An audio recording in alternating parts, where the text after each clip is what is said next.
Hello everyone, this is the finale of What If Naruto Fought for Sakura's Love, and I hope you guys enjoy this video and to like, to subscribe, to share, and check out the playlist, to see more comment down below.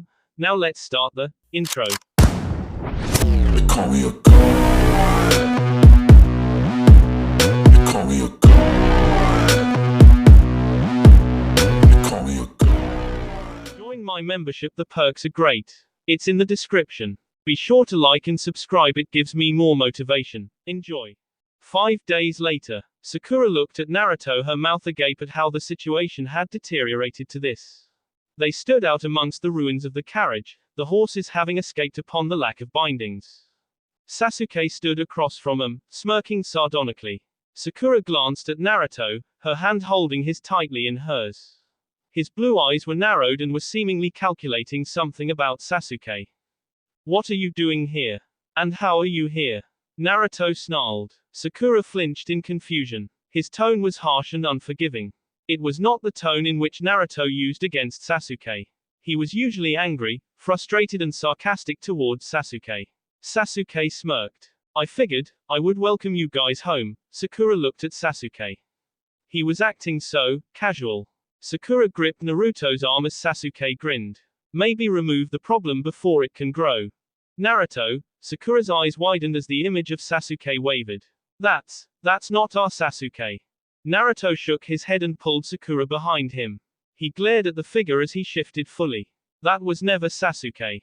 Your clone the other day almost destroyed the plan Orochimaru had. The image continued to blue. Spiky black hair became smooth silver. Red and black Toma eyes merged into ebony black. Luckily he is the smartest Sannin alive. Naruto pushed Sakura to the ground and readied for Kabuto as the sound nin flew towards him. A pop echoed through the small clearing just before the gates. Sakura jolted into a crouch and froze. Naruto. The clearing was devoid of both Kabuto and Naruto. Nothing remained except for a small track of dirt and a drizzle of blood.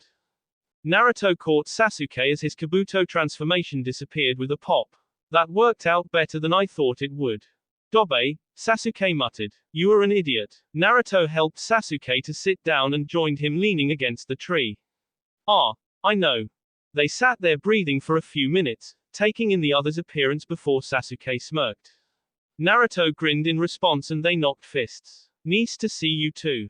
Ready to get to work. Sakura slipped her leather gloves on and turned to Tsunade. Where are we going?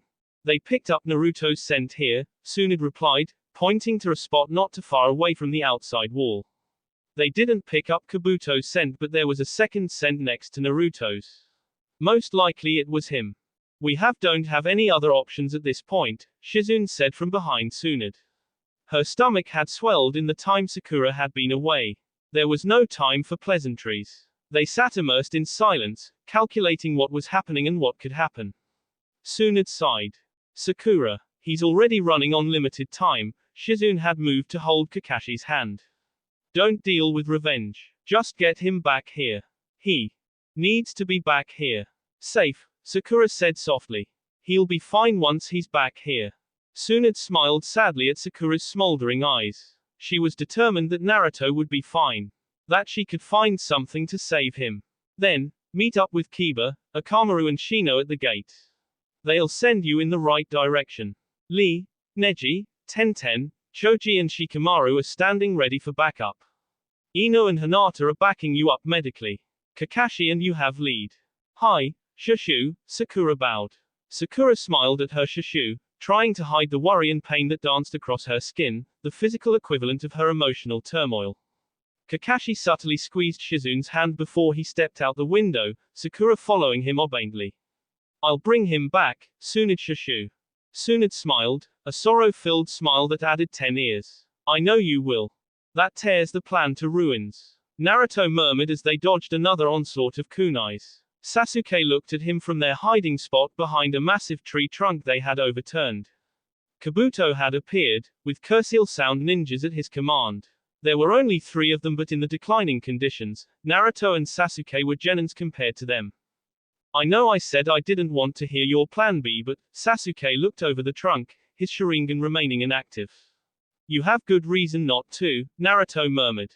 He flexed his hands. They burned, the tingling sensation that was commonly acquainted with frostbitten fingers encountering a hot fire.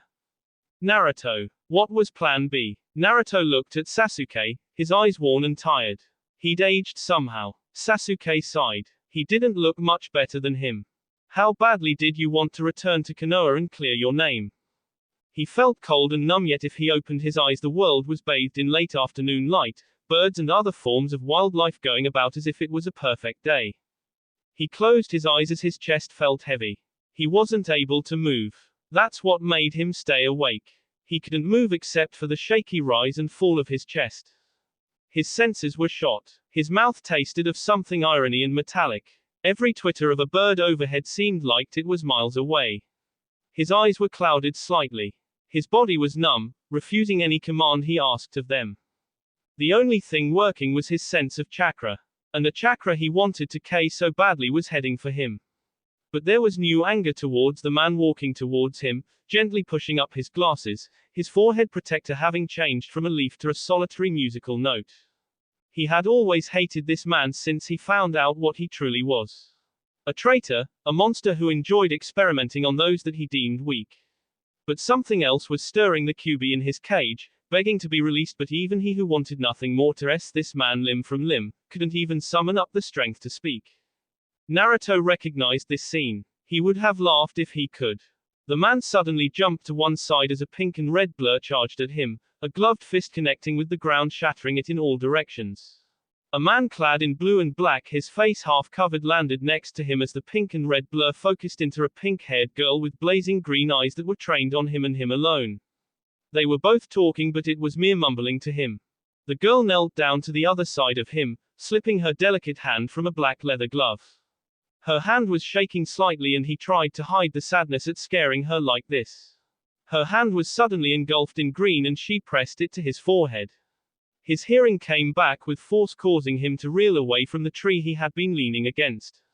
But her arms were waiting there, stopping him from falling to ground. The masked man had disappeared somewhere during those few seconds. Naruto, Yubaka, she spoke softly as she gently shifted him back against the tree. She placed her green shrouded hand at the center of his chest and he gasped at the contact. Hold still. Kabuto's gone for now. Just let me heal you so I can take you back. Something changed around them and he felt his heart tighten. Not from the healing chakra coursing through his system. He opened his mouth and spoke, hoping that his voice didn't betray him. Sakura-chan, you need to get out of here. Sakura looked at him, her eyes wide in disbelief and anger. What do you mean? I can't leave you here. She snapped, her already glistening eyes starting to tear up. I need you, she whispered. Kakashi reappeared. We have a problem, he stated simply. Naruto wanted to smirk. Always a problem. Take her and go, Kakashi-sensei. I'll hold him off, he mumbled, lifting his hand, shaking with the effort. He gently grabbed Sakura's hand and she looked at him, tears threatening to spill down her cheeks. Go now, Sakura-chan. I'll hold him off. She shook her head. No, no, I can't leave you. I'll be alone again. And a solitary tear made its way down her cheeks. He smirked slightly to hide the sadness engulfing him, his heart. Just wait for the rain, Sakura-chan. I'll be in the rain. Now go, she shook her head as Kakashi wrapped an arm around her waist. He gave Naruto a sad look, filled with more pain than most could imagine. Sakura started struggling to get free as Kakashi took to the trees. Let me go, Kakashi-sensei.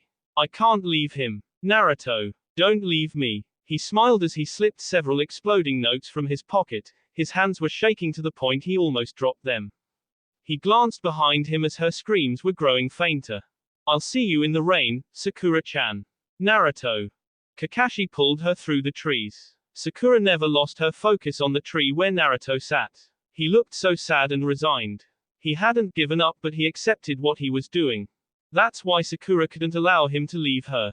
She couldn't allow him to just accept something so complex. She couldn't let him leave her. The sudden explosion made her flinch, but they could no longer see it. The green of the leaves swayed as the yellow sunlight seeped through, dotting the ground with shadows as Kakashi landed with Sakura. The heat hit them and Kakashi turned so that Sakura wouldn't be hit by any of it. His eyes were downcast, watching as she clung to him. Sakura had no more energy to struggle. He could still be alive, she mumbled, her glazed eyes looking up into the trees. He's Naruto. You can't kill him. Sakura squirmed slightly, a small plea to be let down. Kakashi set her down and her knees immediately buckled. She braced herself with her hands and threw up the breakfast Naruto had made her this morning. Tears slipped to the ground.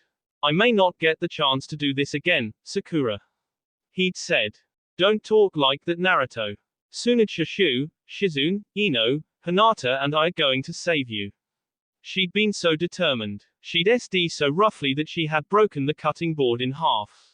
Naruto had taken her hand then to quell her anger. Sometimes, Sakura, things work out differently than we plan. He could still be alive, Sakura whispered. Kakashi knelt beside her and rubbed her back as she hiccuped. We should go back. There's no need for that. Kakashi was up and in front of Sakura, a kunai in his hand as Sasuke stepped into the clearing. He smirked sadly at his former sensei and teammate. They took stock of each other and it became apparent that Sasuke had no intention, or ability to fight them. Naruto's, he's S. Sakura glared at him, tears still streaming down his face. She shakily got to her feet. What? So you come back to make sure he's S? She charged him, Kakashi not helping or hindering her. Bystanders would have thought it was because he was angered at the sudden appearance of the prodigy pupil who had disappeared down the path of revenge. However, his keen eyes saw the sadness in Sasuke's eyes and the fire of determination in them. Sasuke caught the distraught Kunoichi, easily deflecting her punch. She was driven by her emotions and unable to concentrate. Sakura, stop. Naruto wouldn't want you to do this. Don't you dare bring him into this. If you hadn't left, none of this would have happened. Sakura screamed, trying in vain to free herself from Sasuke's GS. Let me go. I came here cause Naruto asked me to. The wind in the clearing suddenly stopped, the eerie silence adding to the ominous aura of the scene. He told me if anything were to happen to him, that you and Kakashi could bear the brunt of what he told me. Sakura was almost salivating at the information that Sasuke held, but it was out of longing, not out of curiosity. Anything from Naruto would help her. Anything to satisfy her need for him. Kakashi watched the sadness pass over Sasuke's face as he saw the burning desire in Sakura's eyes. What did he say? His future is hidden within his past. Everything he had is hidden amongst the memories of his past, and Sasuke pulled a brown leather-bound book from his bag. The thing had to be at least 6 inches thick. He handed it to Sakura and took a step away, clearing his tea. He wanted you to have it. To share it and treasure it. I don't understand him at all. Looking at the past. Sakura ran her fingers over the leather, the gold-embossed title and the name beneath it. Sasuke made himself look cynical and turned to leave. Kakashi watched him. Where are you going, Sasuke? A friend of mine is waiting for me. I can't stay here. Konoha isn't my home. I can't achieve my goal here. Sasuke kept his back to them. I bet you're in here too, Sasuke. Sakura was crying as she held the book to her chest. I bet you fill up most of the pages. Sasuke smirked. Yeah, right. That idiot would do that. He continued to walk away. Thank you, Sasuke, for coming back for him. He disappeared at those words. Sasuke watched as Sakura broke down into Kakashi's arms. He could feel the copycat ninja look at him before disappearing into the trees. Sasuke lowered his head and clenched his fists. You were such an idiot, Naruto. You were right for once, Dobe. Sasuke hopped to the ground and began to walk away into the forest, his injuries yelling at him. I hate Plan B. X. She was sprawled out on his couch, wrapped in the blanket she had always covered him with after a long day of training. She'd fallen asleep looking at magazines, pages open to pictures of mothers holding children and families bundled together. Books lay scattered around her as she lay in his apartment. She hadn't been allowed to work in weeks, due to his death, her grief and her quickly developing condition. It was a miracle she was still standing. It was a miracle she hadn't left the village. Tsunade had talked to her the day of the funeral, the edginess brought on by the final Uchiha's vengeful path that had helped lead to the events the prior week. Kakashi and Shizune had been nearby, engaging Sakura's friends in conversation to give her complete privacy. Sakura had looked up when asked if she had ever considered revenge. Tsunade's brown eyes had been glistening with fear and rage, tears barely kept within their barriers. It was odd to see her smile at such a dismal occasion. He made me promise him. I'm not allowed to abandon myself, the person he loved, for something as spiteful as revenge. I can't break that final promise. Somehow, the ghostly smile of a broken woman had allowed all suspicion to pass. The topic was never brought up again. However, her grief-stricken body gave way to the appeal that she not live alone. She didn't object to their comforting presences. The house was always filled with people, some spending the night, other coming there after missions. It was the unofficial meeting place for the group of friends. They had plenty to talk about, plenty to celebrate and plenty to remember. Sakura had found a camera hidden in a closet, where the giant leather-bound book fit perfectly and spent every moment snapping pictures and adding to the book. The leather-bound book, that looked worn around the edges, was a photo album. It held every memory from the time he was 12 to the day he SD. No one knew how he could have kept the whole thing a secret from everyone, especially Sakura, as they had spent several months alone together on the road. It remained a little mystery that had slipped away into the cracks of the leather. This leather-bound book that contained everything about him, his emotions and thoughts, was sitting on the table, just out of her reach as she slept.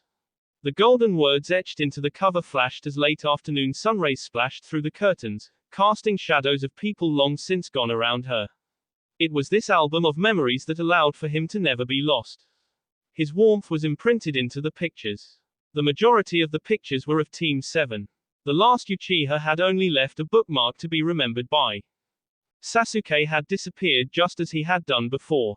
The bookmark was an oddly sentimental picture that Kakashi had obviously taken and Naruto had stolen to add to his collection.